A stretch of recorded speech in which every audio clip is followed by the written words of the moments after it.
जय हिंद साथियों, अभी हम भिवानी दादरी रोड पर पहुंचे हैं, जहां पर 75 आर्मड रेजिमेंट के पूर्व सैनिक अपना रेजिंग डे मना रहे हैं और OROP के विषय में चर्चा कर रहे हैं, जिसकी मैं आपको लाइव तस्वीरें दिखाऊंगा कि 75 आर्मड के जो पूर्व सैनिक हैं, भिवानी आसपास के क्षेत्र के, राजस्थान के सभी पूर्व सैनिक यहां पर एकत्रित हुए हैं और उपकार वैष्णो ढाबा पे और यहां पर अपना रेजिंग डे मना रहे हैं। साथ ही साथ जो हमारा जंतर मंतर का 1 रैंक 1 पेंशन का धरना चल रहा है, जिसका हस्ताक्षर अभियान चल रहा है, उसमें भी ये इन्होंने बड़ी ज़ोर शोर से भागीदारी निभाई है, जिसकी 1 रैंक 1 पेंशन के हस्ताक्षर अभियान की कमान यहाँ पर उपकार वैष्णो ढाबा में 75 आर्मड से हमारे बहुत ही कर्मठ साथी जो हैं कंवरपाल जी SBI बैंक से, वो संभाल रहे हैं। उनकी अध्यक्षता में यहाँ पर कार्यक्रम चल रहा है, जिसकी कुछ झलकियाँ मैं आपको अभी दिखाता हूँ। सबसे पहले ये उपकार वैष्णो ढाबा, यहाँ पर गाड़ियों की कतारें आप देख सकते हो। राजस्थान से भी गाड़ियाँ आई हैं, HR 24, HR 16, अलग अलग जगहों से गाड़ियाँ यहाँ पर पहुँची हैं। पूर्व सैनिक यहाँ पर पहुँचे हैं और अभी मैं आपको दिखाऊँगा कि समस्त पूर्व सैनिक 75 आर्मड के जो पूर्व सैनिक साथी हैं वो, तो मैं आपको दिखाना चाहूँगा 75 आर्मड रेजिमेंट के पूर्व सैनिक साथी यहाँ पर एकत्रित हुए हैं। इनसे पूछेंगे कि इन्होंने आज यहाँ पर क्या कार्यक्रम आयोजित किया। हाँ जी साहब, आपका क्या नाम है? मेरा नाम कैप्टन राज सिंह। कैप्टन राज सिंह साहब, कहाँ से आए आप यहाँ पे? मैं आया हूँ रोहतक जिले में। रोहतक से कौन सा गांव है साहब? टिटोली गांव है। अच्छा, रोहतक के टिटोली से। साहब आप यहाँ पर आप पूर्व सैनिकों का एक सम्मेलन, साहब यहाँ पे पूर्व सैनिकों का सम्मेलन हो रहा है आपके 75 आर्मड का, तो क्या कार्यक्रम है यहाँ पर? ये हम हर साल मनाते हैं 15 अगस्त को। तो 15 अगस्त की बजाय एतवार को इसलिए कराया कि वो कुछ लोग दारू नहीं पीते, तो कई चीज़ों को कोई खाना नहीं खाता, व्रत रखता है, तो इसलिए वो 2 दिन पहले फिर संडे में कुछ आदमी सर्विस कर रहे हैं, तो उसके लिए हमने एतवार को चुना है। अच्छा, 15 अगस्त अब की बार इनका कहना है कि 15 अगस्त अब की बार मंगलवार को पड़ने की वजह से इन्होंने 13 अगस्त को ही अपना हर साल का जो कार्यक्रम था वो पूर्व निर्धारित था। अच्छा साहब, मैं आपसे पूछना चाहूँगा कि एक अपना पूर्व सैनिकों का विषय चल रहा है 1 रैंक 1 पेंशन का, उसके विषय में आपकी क्या? 1 रैंक 1 पेंशन का कुछ कमी रहेगी। हाँ जी साहब जी। कमी ये रहेगी, जो पहले जो ना हमने जो आंदोलन कराया था इसके बारे में, हाँ जी, और 2014 में प्रधानमंत्री मोदी को हमने इनवाइट किया था रेवाड़ी में। हाँ जी। तो उन्होंने मतलब हाँ भरी थी, भाई ये मेरी सरकार आएगी बीजेपी तो हम इसको जो ना कर देंगे। बिल्कुल। लेकिन वो हमारे साथ अफसर होते हैं, आर्मी के अफसर थे, हमने उनके ऊपर भरोसा किया, तो उन्होंने अपना करवा दिया, हमारा करवा दिया उसमें कम, यानी 50% का हमारा नीचे रहेगा। यानी कि सीधी बात अगर मैं शॉर्टकट में बात करूं तो आर्मी अफसरों ने अपने जेशो जवानों के साथ धोखा किया है। तो अभी उसी के लिए जवान जो है ना हमारे वहाँ बैठे हुए हैं धरने के ऊपर, जंतर मंतर पे, लाल किला, वो रामलीला मैदान में भी। उसके बाद जिला लेवल के ऊपर भी DCA के ऑफिस में हमने जो ना ज्ञापन दिए, काफी ज्ञापन दिए हैं। तो आगे की आपकी क्या रणनीति रहेगी? अभी तक तो सरकार ने कोई इस पे कोई पहल की नहीं है। जब तक सरकार हमारा जो है ये मांगे नहीं पूरी करेगी, जब तक हमारा ये प्रोग्राम जारी रहेगा। नहीं, कुछ पूर्व सैनिकों, शांतिपूर्वक रहेगा। कुछ पूर्व सैनिकों ने ये भी कहा था, काफ़ी वीडियो मैंने भी देखी थी, हमने भी देखी थी, तो उसमें ये बोला था कि हम आने वाले समय में हो सकता है BJP का बहिष्कार करें या ऐसा कुछ। हमने तो ना कोई BJP से कांग्रेस से मतलब नहीं, हमने तो सरकार से है, सरकार जिससे हो गया उसका विरोध करेंगे तो हमारा काम है। बिल्कुल बिल्कुल, बहुत ही अच्छा।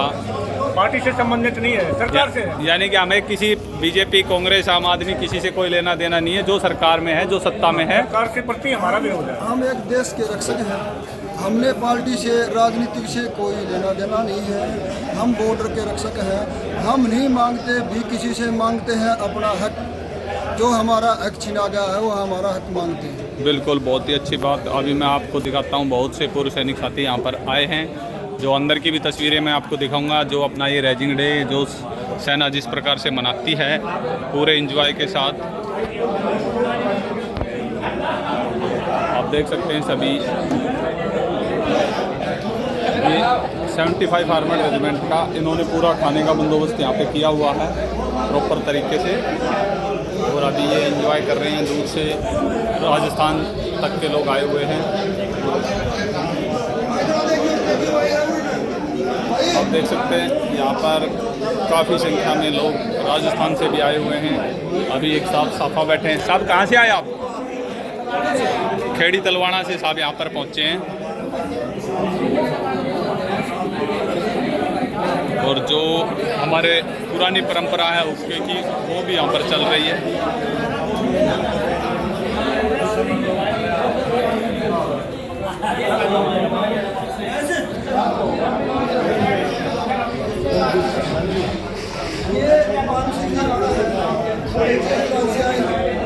कहाँ से आए हो साहब आप? सफ़ीदों से आए हैं। अच्छा साहब, मैं ये पूछना चाहूँगा कि हर जगह हम देख रहे हैं कि पूर्व सैनिक धीरे धीरे एकत्रित होना शुरू हुए हैं और वन रैंक वन पेंशन पर आपके क्या विचार है? अभी एक चल रहा हस्ताक्षर अभियान। सर ऐसा है, वन रैंक वन पेंशन में सरकार ने काफ़ी कुछ तो दे दिया, सब कुछ दे दिया है। वन रैंक वन पेंशन में जितना देना चाहिए अभी तक मिला नहीं हमारे को। नहीं, मैं अभी एक पूर्व सैनिक साथी से बात कर रहा था। उन्होंने बताया कि हमारे साथ जो हमारे अधिकारी थे उन्होंने धोखा किया है, सरकार की कोई गलती नहीं है, उनका ये मानना है। आपका क्या मानना है? और हमारे साथ धोखा हुआ इस मामले में, कोई शक नहीं इसमें। यही है, क्योंकि अलग अलग विचारधाराएं आ रही हैं। अभी आपने देखा यहाँ पर भी पूर्व सैनिक बोल रहे हैं कि हमें सरकार से कोई लेना देना नहीं है, हमारे जो अधिकारी थे उन्होंने हमारे साथ धोखा किया है। और यहाँ पर भी ये पूर्व सैनिक जो बैठे हैं, हमारे ब्रह्म सिंह हैं। सर, हमारा इस पार्टी का उद्देश्य है भाईचारा रखना, एक दूसरे की आपस में प्रोग्राम रखना, समझना उसको। दूसरा, जो डिसिप्लिन हम फौज में करके आए हैं वही डिसिप्लिन हम मेंटेन रखें, एक दूसरे की तकलीफ को समझें और राजनीति ये उससे हम दूर रहें। एक आपस में भाईचारा जो है उसको हम कामयाब रखें। बिल्कुल बिल्कुल, जैसे इन्होंने बताया कि हमें यहाँ पे राजनीति से कोई मतलब नहीं है, हम आपसी भाईचारा। न्यूज़ पे मिलेगा ये हमें? मैं भेज दूँगा साहब। आप देख रहे हो कि पूर्व सैनिकों ने सीधा और साफ साफ बताया है कि हमें राजनीति से कोई लेना देना नहीं है, हम अपना भाईचारा कायम करने के लिए, आपसी मेल मिलाप के लिए हमने ये कार्यक्रम रखा है और इसी पे हम अपनी चर्चा कर रहे हैं, एक दूसरे के सुख दुख को बांट रहे हैं।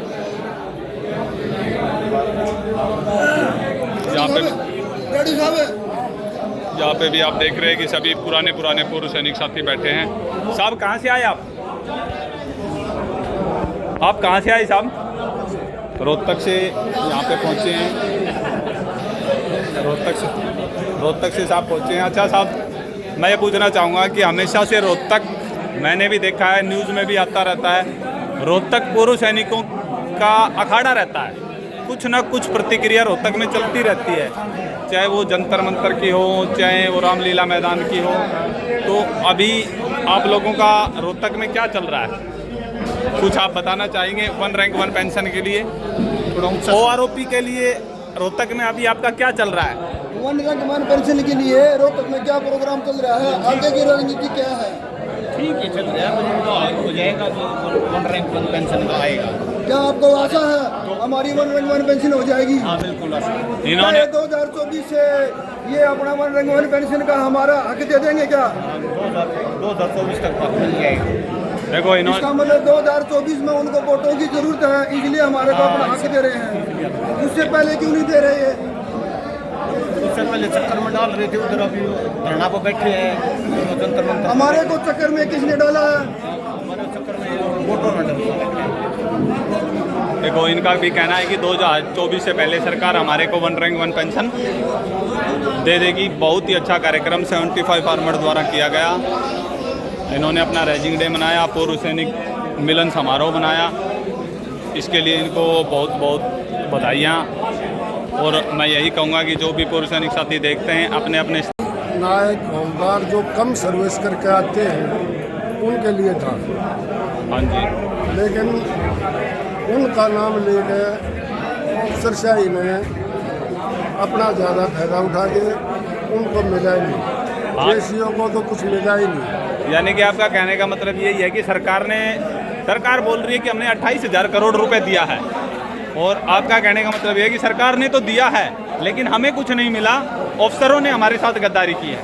आप ये सीधी सीधी बातों में पूछें। हमारे को मिला वो बच्चे को टॉफ़ी दे देते हैं ना, टॉफ़ी, अच्छा, वो मिला, लेकिन मलाई अफसर लेंगे। मलाई अफसर लेंगे, यानी कि धोखा अफसर साहिबानों ने जैश जवानों के साथ किया है। सबसे पहले मोदी जी ने रेवाड़ी में ये कमिटमेंट किया था कि 40 साल से मुद्दा चल रहा है, वन रैंक वन पेंशन का मिल नहीं रहा, और मैं अगर हमारी सरकार आई तो मैं ये दूंगा। अभी देखो रेवाड़ी की बात आई तो मैं बता दूं, रेवाड़ी के पूर्व सैनिकों ने एक घोषणा की है, कल की ही बात है। रेवाड़ी वेटरन्स ने एक बहुत बड़ी रैली का आयोजन करने की घोषणा की है। वो ये कह रहे हैं कि यदि वन रैंक वन पेंशन हमारे को जल्द से जल्द नहीं दी गई, 15 अगस्त को लाल किले के प्राचीर से अगर मोदी जी ने कोई घोषणा नहीं की, तो हम रेवाड़ी में 2014 के जैसी एक बहुत बड़ी विशाल रैली करने जा रहे हैं, जिसमें समस्त भारत के पूर्व सैनिकों को उन्होंने आमंत्रित किया है।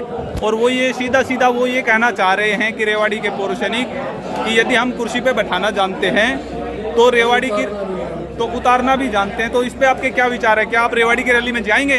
जो अभी 2023 में अगर रेवाड़ी रैली होती है तो आप पहुंचेंगे वहाँ पे? हम जंतर मंतर में भी जाते हैं और भाइयों के साथ रहेंगे।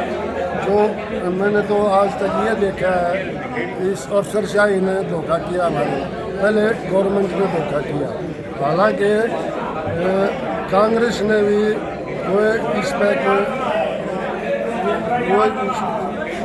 वो किया ही नहीं था कुछ भी। हाँ। 40 साल से मुद्दा चल रहा था। बिल्कुल। पहले 1973 में मतलब सिपाही और लाल और उसकी पेंशन होती थी जैसे अब तो जैसी 70%। उन्होंने 73 में कमीशन आया तो उसमें वो 50% कर दी, अफसर की होती थी 33%, वो बढ़ा गया 50 करके। हाँ, आपका कहने का मतलब ये है कि अफसरों ने धीरे धीरे हमारी पेंशनों को कम करते रहे जैसे जवानों को, और अपनी पेंशन को बढ़ा लिया। अभी विषय मेन ये आता है कि बहुत बड़ी रैली शायद भविष्य में होने जा रही है रेवाड़ी, और रेवाड़ी के पूर्व सैनिकों ने ही आह्वान किया है कि हम रेवाड़ी से दोबारा मोदी जी को अपना संख्या बल दिखाएंगे, और जो पूर्व सैनिक अलग अलग हो रखे थे वो शायद रेवाड़ी की रैली में एक हों। रेवाड़ी के अंदर शांतिपूर्वक रैली निकाली जाएगी। रेवाड़ी के अंदर रैली इसलिए निकाले हैं क्योंकि मोदी ने 2024 से पहले बोला था हम फौजियों का हक दिलाएंगे। आज उस रैली के माध्यम से हम मोदी जी तक आवाज़ पहुंचाना चाहते हैं। आज हमारी आवाज़ पहुंचे, इसलिए रेवाड़ी स्टेशन चुना गया है पूर्व सैनिक के लिए, क्योंकि रेवाड़ी के आसपास सबसे ज़्यादा पूर्व सैनिक हैं। बहुत ही अच्छी बात। अभी आपने देखा सैनिक बोल रहा है कि रेवाड़ी की रैली में हम पहुंचेंगे, और हम जंतर मंतर पर भी गए हैं, रामलीला ग्राउंड में भी गए हैं। साथ ही साथ पूर्व सैनिकों का कहना है कि सरकार ने तो पैसा दिया, लेकिन कहीं ना कहीं हमारे अधिकारियों ने हमारे साथ धोखा किया है, जिसका खामियाजा आने वाले समय में सरकार को भुगतना पड़ेगा। आप इन क्वेश्चन आप क्या पूछ रहे हैं? हाँ जी सर, क्या नाम आपका? सरदार जगबीर सिंह। जगबीर सिंह, कहाँ से आए आप यहाँ पे? मैं अपना चीज में जो प्रोग्राम होता है। अच्छा, राजेंद्र सिंह रेणु साहब। सुखबीर रेणु साहब एक राजेंद्र रेणु सिंह प्रधान मेरे को साहब ने चुना था पिछले प्रोग्राम में, जगबीर सिंह मान। तो हम अपना करनाल कैंसर जींद की तरफ से भिवानी वाले भाइयों ने चक्की दादरी लगा रही, तो इन्होंने प्रोग्राम किया है, इसके लिए इनके हम बहुत बहुत आभारी हैं। और आशा करते हैं कि 75 आर्मड की जो टीम चल रही है, पूरी 75 आर्मड की टीम है, ये ऐसे ही बढ़ चढ़ गई।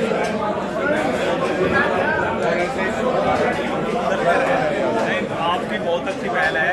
देखो, मैं तो यही कहूँगा 75 आर्मड अकेले नहीं, पूरी इंडियन आर्मी की जितनी भी रेजिमेंटें हैं, चाहे वो आरटी है, आर्मड है, मैकेनाइज है, इन्फेंट्री है, एयरफोर्स है, नेवी है, वो सभी अपने अपने रेजिमेंट बनाएं, सभी एक पूर्व सैनिक सम्मेलन रखें, एक दिन सभी पूर्व सैनिक मिले, इस बहाने साल में हम एक बार इकट्ठा होते हैं, अपना दुख सुख बांटें, और जो हमारा लगाव बढ़ता है, हमारा भाईचारा भी बढ़ता है, और जो हमारी आरोपी की समस्या है उसमें भी चर्चाएँ करें। कहीं ना कहीं से किसी से कोई ना कोई पॉइंट अच्छा निकल के आ जाएगा, जो भी है भाईचारा बना रहेगा, क्योंकि सैनिक किसी भी एक जाति का नहीं होता। हम जब फौज में रहे हैं सबसे पहले हमारे लिए देश है, हमारा रेजिमेंट है। बिल्कुल, नाम नमक निशान पे हम लड़ते आए हैं और नाम नमक निशान पे ही लड़ते रहेंगे। 75 आर्मड रेजिमेंट की जय। शांति एनवायरमेंट की जय। सासम विजयते, सासम विजयते, भाईचारा जिंदाबाद। जय।